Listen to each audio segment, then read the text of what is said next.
Hey, I'm Dr. Portia Locket back again. Just concluded a session entitled Grieve, a Sister Grieve. And guess who was the facilitator? Me. And I have with me my sister Imani that is just amazing young woman. And so I want her to share with us a little bit about the experience of the Grieve, Sister Grieve session.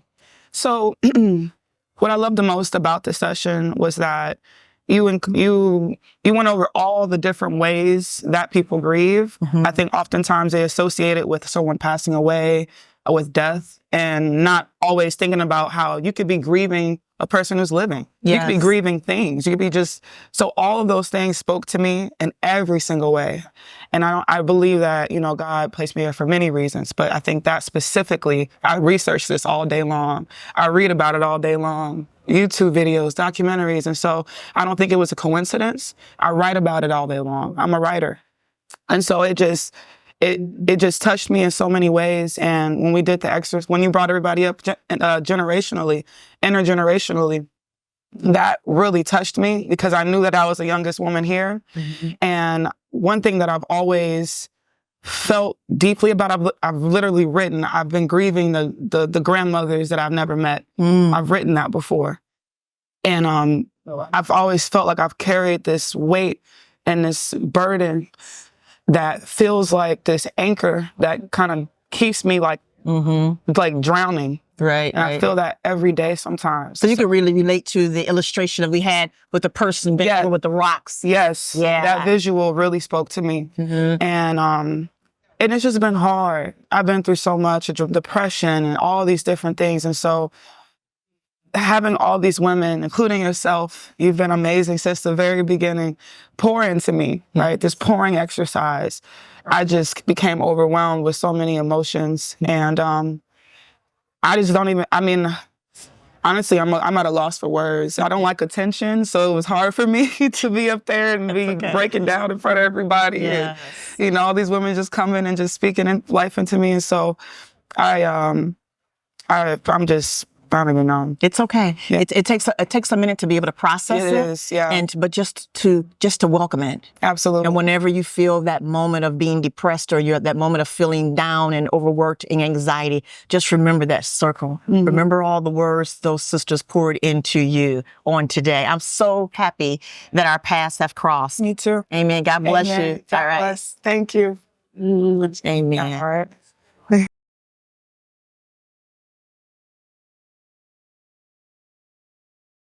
Hello, my sister, and welcome to the I Am That Woman movement. Tell us who you are and where you're from and why you are here. I am Angela Williams. I'm from Saginaw, Michigan. I was reading about I Am That Woman movement on Facebook, and I decided to subscribe to the newsletter.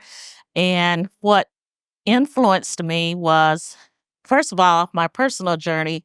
I wanted something different. Yes. And I wanted to find or engage with a new set of friends and professionals. Mm-hmm. And so when I heard the presentation on Zoom about what's next, I said, okay, God, you're talking to me. Yeah. And I need to find what I'm supposed to do next. I had been caregiver to my mom for years, and she passed last year. A lot of grief that's probably not resolved, but I needed to do something for me instead of being that oldest child who is taking care of everybody but herself. So I am looking forward to this experience and opportunity to meet new people and just rest and relaxation. Well, I am so excited that you're here, Angela. This is going to be a phenomenal opportunity for you to move through this journey. Yes. And you're going to not only just meet friends, but you're going to meet some sisters that are going to stay connected to you forever. Okay? So stay tuned. We're excited for you. Thanks so much for being here at the I Am That Woman movement. And it's a pleasure meeting you on the elevator and being from Michigan. Yes.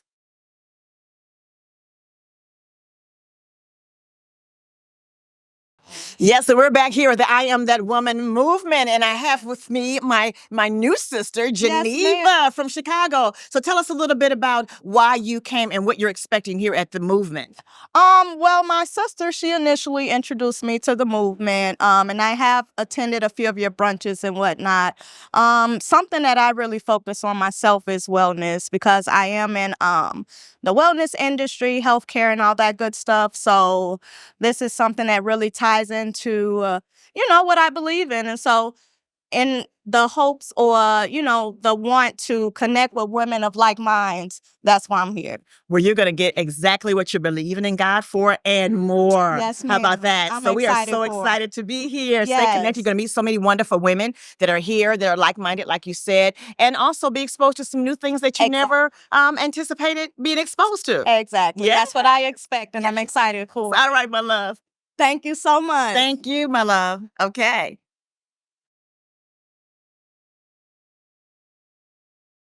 Well, good morning. We had such an amazing session this morning with Karen Calabrese, and she talked to us about keeping our bodies, our minds, and our souls, everything about us healthy and whole. So let's do a little recap.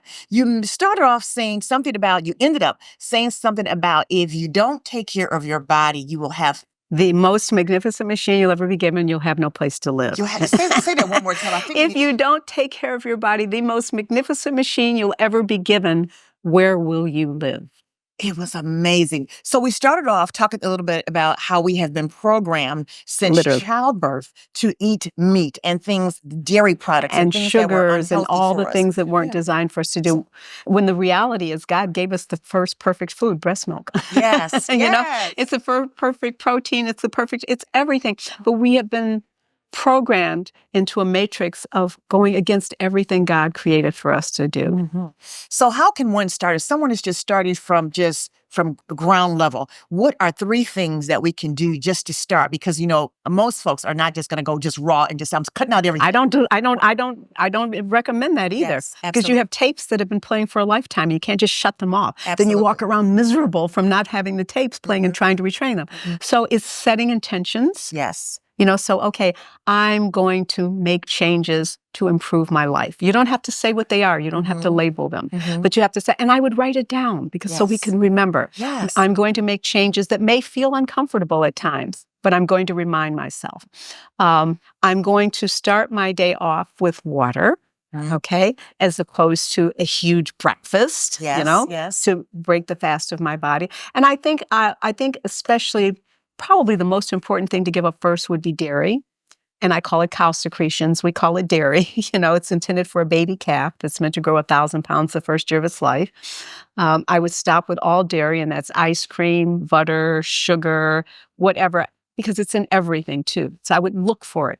I would say, okay, for 1 week, I would give myself little stepping stones to cross. Yes. So how much water would you say someone needs to intake? We have people who would say twice the amount of your weight, half the amount I of don't your believe weight. I don't believe in charts. I believe in we knowing what's right for us. So if you start your day off with water, I have people do a little salt. I have a whole program. I would seek me out to do that. Because I teach people how to make the changes a little easier.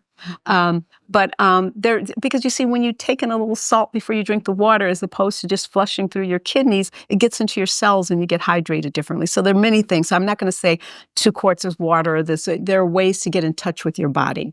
But water and giving up the dairy, I think, is the most important thing. And then giving up animal products of all kinds. Wonderful, wonderful. I know as growing up, my mother would drink 8 cups of water every single day. The only time that she would do anything outside of that would be the holidays. She would have a little ginger ale. But other than that, She drank water. she drank water. And like your skin, it was just beautiful. It was just plump. It looked nourishing, very healthy.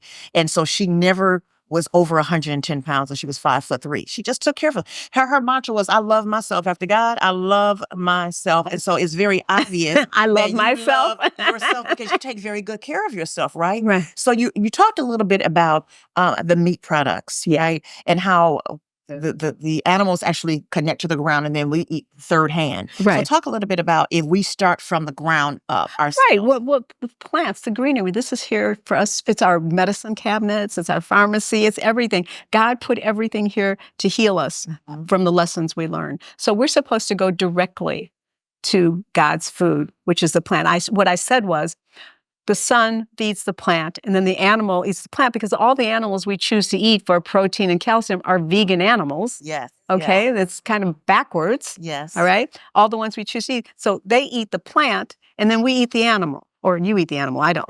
You eat the animal, and it's just a concept that just doesn't make sense.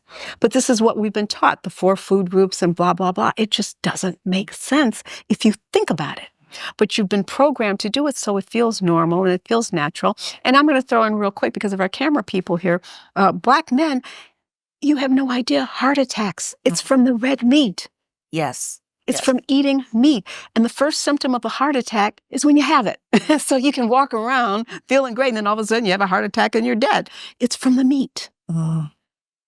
So it's not coming from here somewhere. We are creating everything that's happening to us. God gave us everything we needed or need from the Garden of Eden. Would you say that's true? Oh, absolutely. Absolutely. Well, it has been such a pleasure to have you here. I know there are going to be so many women that are going to be reaching out to you personally and reading your books and just following you on social media. So if someone wanted to stay in contact with you on social media, how would that happen? If you go to Karen, Karyn, Calabrese, Calabrese, Karen Calabrese, and that's it. I'm just under my name on all my social media. I wasn't savvy enough to do all this other stuff, because I am 77. And so I said, oh, just Karen Calabrese. People have all these names, just my name. And you can go to, and I do free seminars every so often, where you can come in, like what I did today, and you can ask me questions. I do them on Zoom. So you can check out my website, which is shopkarens.com. I do free seminars. I do paid seminars. I do one-on-one counseling. I do classes by subscription. So I'm here for you. This is my life. This is my purpose. This is what I want to do. And I get fed by feeding you. Absolutely. So thank you so much for answering the call that God placed on your life. It is definitely an anointing. I'm just honored to be in your presence. And so are the women of the I Am That Woman movement. So thank you so much again. And can I say real quick, Absolutely. God bless you, Twyla. I mean, this is such this is such an incredible event that you've put together to bring us together for this whole Absolutely. healing. So thank you, thank you, thank you. Amen. We are again at the I Am That Woman movement, and this is a movement coming to a town near you shortly.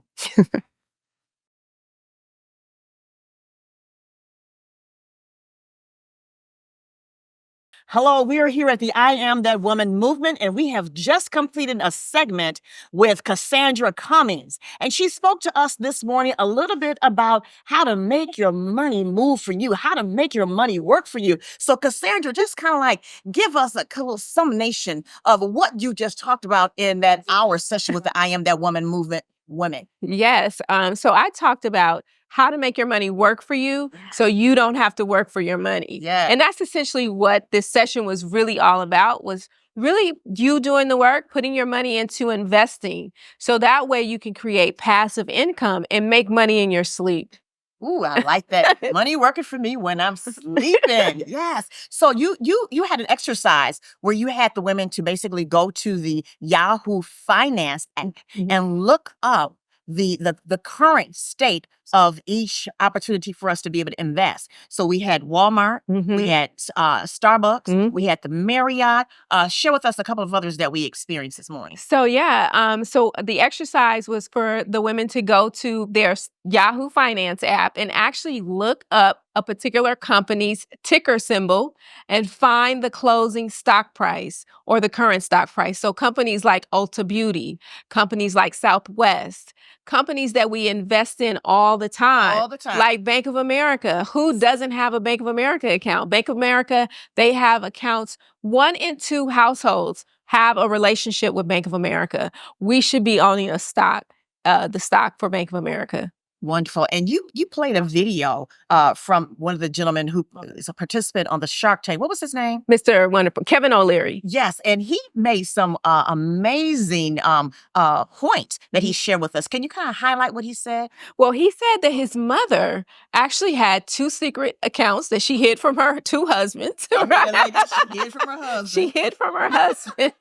And she basically would go and invest in dividend paying stocks, and her portfolio was through the roof. She beat every indice that's out there just by her being consistent and being disciplined with saving in dividend paying stocks. And he said that that's all he had to see to know that he's will forever be investing in dividend paying stocks. Yeah. Now, you also highlighted about how normally we hear about whole life insurance policies, term life insurance policies, and how they compare to investing in the stock market. Can you highlight that a little bit and tell us what we need to be doing? Yeah. So when it comes to life insurance, my philosophy has always been to use it as a protection mechanism for your other investments. And so life insurance is really here to protect those you love when you're no longer here. And I think that we need to stay in that mode when we're investing in life insurance or when we actually paying our premiums.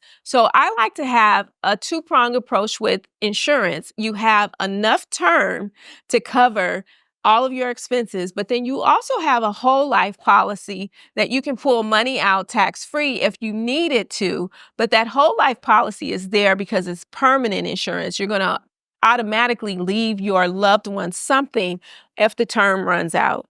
And it's interesting that there are so many people who don't even have insurance, period, let alone money enough to be able to invest. So if you're let's just say a new mom, you're 22 years of age, and you're just graduating from college, you have a lot of loans from college, but fortunately, God blessed you with a newborn baby. This is the situation. Yeah. What would you advise that young mother to do at this point in her life? I would advise that young mother to open a Roth IRA. She can invest up to $7,000 a year. So even if she puts $2,000 in it, the government will give her a credit for up to $2,000 for investing in her Roth IRA. So she wants to get started on that, even if she can only do $100 a month or what have you. She should also open up a 529, a college fund for her child. Get that started right away too. And she can do something as low as $25 a month. So between $100 to $150, she can start to build that regimen of saving and investing at a very young age with very little money. Okay, so jumping ahead a little bit, we've had some situations where, life happens, and we have those women who have gone through a divorce. Correct. And they're starting from scratch because now I got to go back into the workforce because I've been in this long-term relationship where I was just blessed to be able to have this wonderful, amazing man, not that I thought, take care of me and I didn't have to work. But now I'm back in the workforce. Yeah. How do I begin investing for my future? Yeah, so you want to make sure that you open up your employer-sponsored plan. So that could be a 401k, a 403b, or a TSP if you're with the government. And you want to make sure you're saving minimum 10%. So 10% off the bat, and if you don't see it, you won't touch it.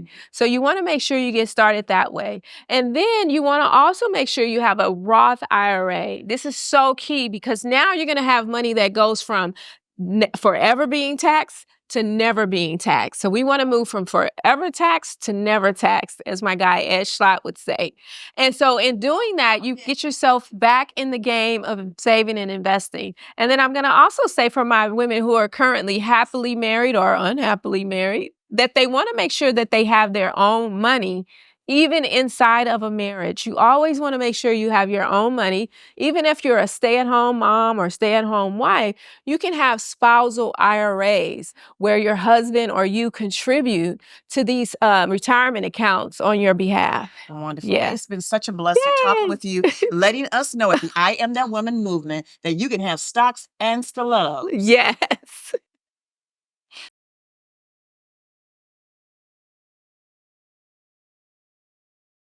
I'm here with Leah Holston from Detroit, Michigan, and this is her first experience being here at the I Am That Woman movement retreat. So Leah, share with us a little bit about what you're expecting and what you have received thus far.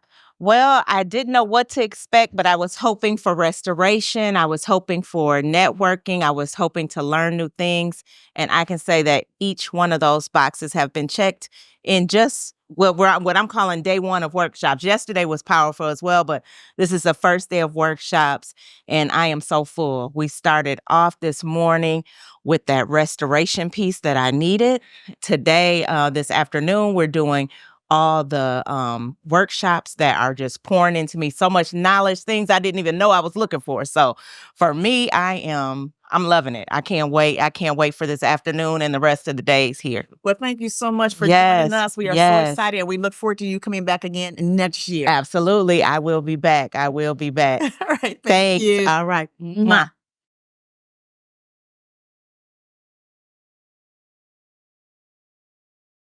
We are here with attorney Dudley right here in the Virgin Islands, and she hit on so many different points as we were having a discussion with her. And she reinforced and is not ashamed to tell us that she is all the way live at 75, but some great things happened to her. And she's going to share with us a little bit about how she found happiness. What did you do to get to that happy space?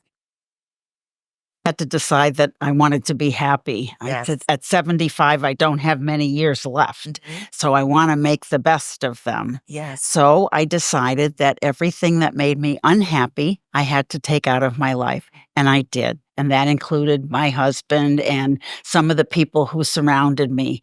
But once I did that, that was a good start. But I also had to take care of myself. I started to exercise every day. I have a personal trainer who comes to my home every morning bright and early. So I'm up at 5:45 instead of being a night owl. And that exercise gets my day off to a wonderful start. So how do you feel right now, spiritually, mentally, emotionally, and physically? Happy, healthy, wise, and wonderful.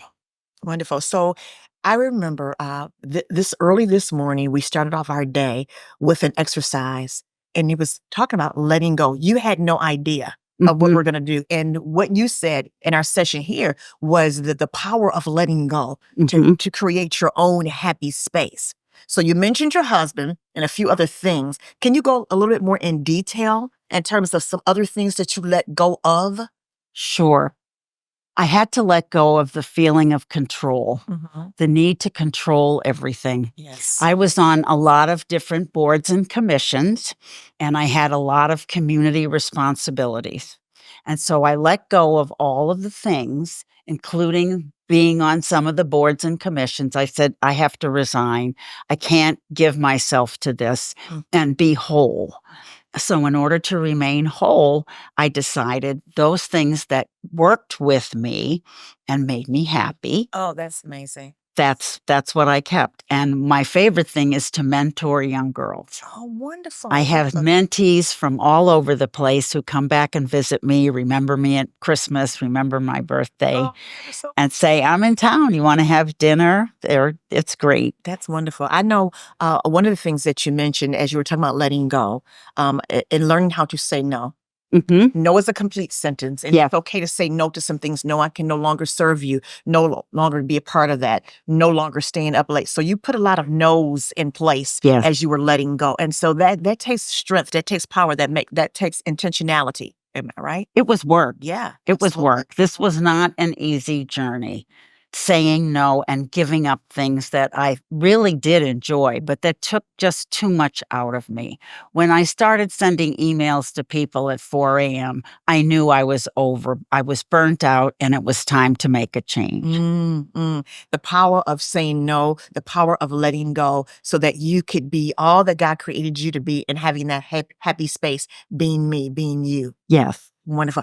Final words. What would you say to anyone who is out there trying to maneuver through their happy space? What would be the top 3 things that you would tell them to do?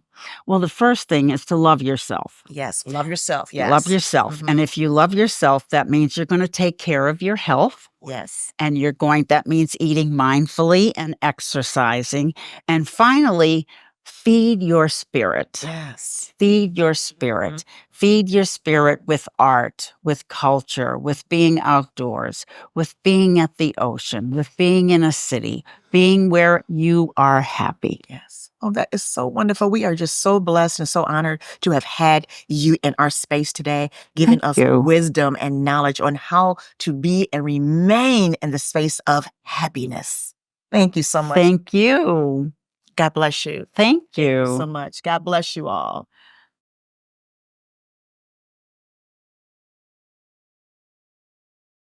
All right, back again. We just concluded the Grieve Sister Grieve segment of today, starting off this morning, encouraging women to be able to grieve and to pour into each other in the midst of all the grief that we experience as women. And we know that grief is not just all about the loss of a loved one, but it can have so many different layers, various components. So tell me about what you walked away with from the session today. Honestly, my mom passed a year ago. I lost my brother in 21.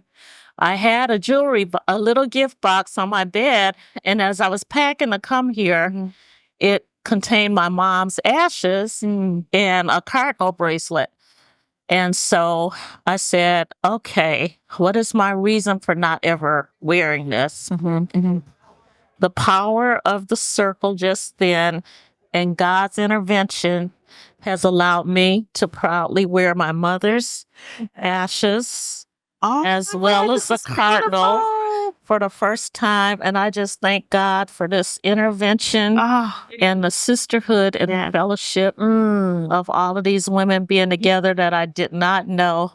But I know what my purpose is, and I'm grateful that I am here. I'm so grateful you're here as well. I mean, this is amazing that it took a minute to be able to wear that because grief is something that you have to process, and sometimes the feelings are different, for everyone because every relationship, every mother-daughter relationship is completely different. Yeah. So what were some of the other components that we talked about that maybe have impacted you? Well, when I looked at the slide that had grief, you grieve over other things. Yes. And it just reminded me of the grief of relationships, finances, Yes. the isolation. And I realized I had been a caregiver for my mom at least 8 years. And so finding my journey has been a struggle. I work every day, but finding a new me. And when I listened to the Zoom presentation on what's next, that was so impactful to me. Yes. I knew that I had to come here, and God directed me here to find my what's next. Amen. So thank you. You are so welcome. Thank and I'll you. tell you what's happening next is really going to take you to the next level of your next. So I feel that. Amen. God bless you. Amen. Yes. All right. And my new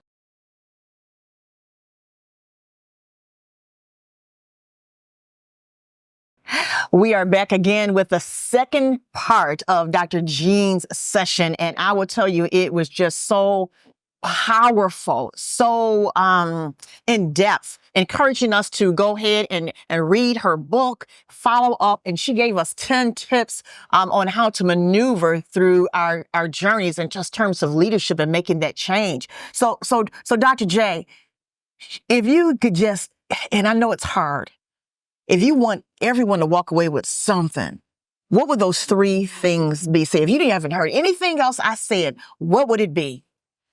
Number 1, I want them to walk away from leading and living like a superwoman to move to this well woman. Yes. And these wellness and health retreats such as this I Am That Woman movement helps us begin to shift in our mindset about who we are and how we are to live. Yes. That has to extend into our approach and our mindset of how we see ourselves. So that's number 1. Number 2, I really do want them to hear and listen for the voice of vocation. Sorry. They'll edit, right? I want them to listen and hear for the voice of vocation and to know that they are created on purpose for a purpose. And the call or calling that I'm talking about is the voice of the Spirit beckoning them, inviting them into their assignments that help them fulfill their purpose. And then number 3 is there's steps. There's a pathway. We have resources, and that they can do it. I love the way you shared a story, about one of your friends who was contemplating whether or not they were going to take that next step, answering that call, and then only coming to find out after kind of like downplaying her ability to be able to say, I think I can do this. I can do Let me this. go backtrack and see if that position is still available, because sometimes we block our own blessing. Yes. So can you tell us a little bit about how we can get out of that state of blocking our blessings? Yes, I think some of it is the fear of can I do it, not having the confidence in the skill sets that they've been given. There's this thing out called the imposter syndrome. Yes. And I think some of it is just the fear of not having the confidence that they can do it, they can move forward. They haven't seen the ability or seen people like them do it, because I'm a firm believer, if you can see it, then you can be it. Okay. And for some of us, we just haven't had enough role models, and some of them just they don't know what it takes to lead.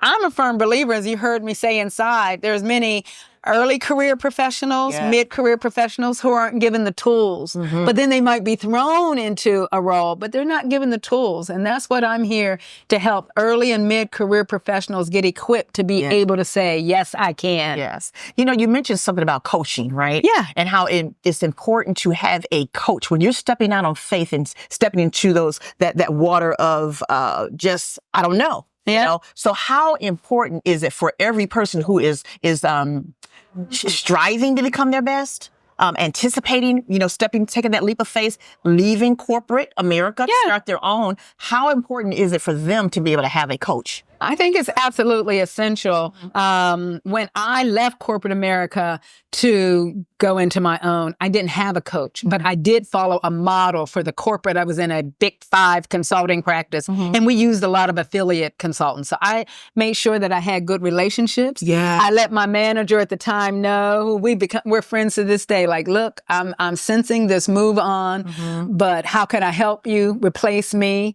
I helped him replace me, and then when he moved on, I was one of the consultants he called to say, I need you to help me with this. So you maintain good relationships, number 1. Yes. But number 2, that when I was going to add coaching to my repertoire instead of just organizational consulting, I secured a coach, because what a coach can do is, number 1, you have these goals, you have these aspirations. They, number 1, can help you crystallize and articulate the goals. They can also help you develop feedback to recognize where your strengths are, areas you might need development or improvement on. The biggest thing that I often say a coach can do is help you with 3 things. And I try for every one of the people I coach. Number 1 is understand your mindset. Yeah. Do you have a success mindset, a mindset of going forward, a goal-oriented mindset? Or are there some things inside holding you back? What are those fears? What are those obstacles? I know we will face external obstacles, but often the biggest obstacle is inside of us. And a coach can help you explore that and minimize them or eliminate them. Second thing is the behaviors. They can help you develop the behaviors that you need for your next. What are the leader behaviors or the team development behaviors? And then thirdly, I'm always big on helping my coachees. Now, how do you need to show up? When you walk into that meeting, or I may help them prepare for a particular situation. Now, how do you need to show up? So mindset, behavior, and showing up. That's so true. And so you may have an individual who has it all together. They've got the mind together. They got the presentation together, the whole 9 yards. But how important is how you appear, your dress, when you're standing in front of an audience? Yeah, that's important. Yes. It's important. But I am actually really referring more to how you see yourself inside of showing up. Yes. That confidence, that ability to exude the strength of, I know who I am and whose I am. I'm actually here representing the King of Glory. Yes. And yes, the external should reflect that internal also. Yes. Coincide together. They right? should coincide. Yes. Yes. Well, it is truly a pleasure to have this conversation with you once again, Dr. J. We look forward to hearing from you even more in the near future. Thank you so much again for being a part of the I Am That Woman movement, because you are indeed helping the women that are here move forward and going to their next level. Thank you for having me. Thank you. Love you so much. All of you.